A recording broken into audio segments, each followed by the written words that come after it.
ఉదయకాల దేవుని వాగ్దానం 37వ కీర్తన 11వ వచనం ధ్యానించుకుందాం. దీనులు భూమిని స్వతంత్రించుకొందురు, బహుక్షేమము కలిగి సుఖించెదరు.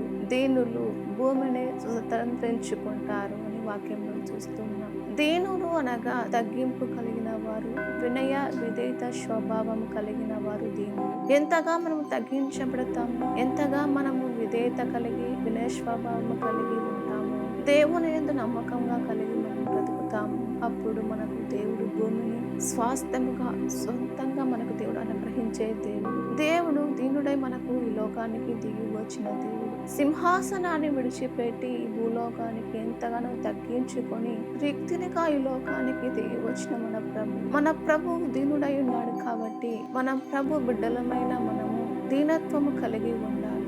దీనులు కృప చూపే దేవుడు మన ప్రభువై ఉన్నాడు. కాబట్టి మనము దీనత్వం కలిగి ఉన్నప్పుడు దేవుడు మనని ఆశీర్వదించే దేవుడు మన ప్రభువై ఉన్నాడు. మనము క్షేమముగా ఉండాలి అంటే, సుఖముగా ఉండాలి అంటే, నెమ్మదిగా ఉండాలి అంటే మనము వాక్యంలో చూస్తున్నట్లుగా మనం దీనత్వం కలిగి ఉండాలి. అప్పుడు మనకు బహుక్షేమముగా మనం సుఖిస్తాము, సంతోషముగా ఉంటాము, క్షేమముగా నివాసం చేస్తామని వాక్యంలో చూస్తూ ఉన్నాము. దేవుడి వాగ్దానం నెరవేర్చును కాక.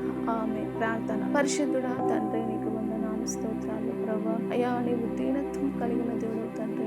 మేము కూడా దీనిలో కలిగి రానికి సహాయం దయచేయమని యేసు నామమున ప్రార్థిస్తున్నాము తండ్రి. ఆమె.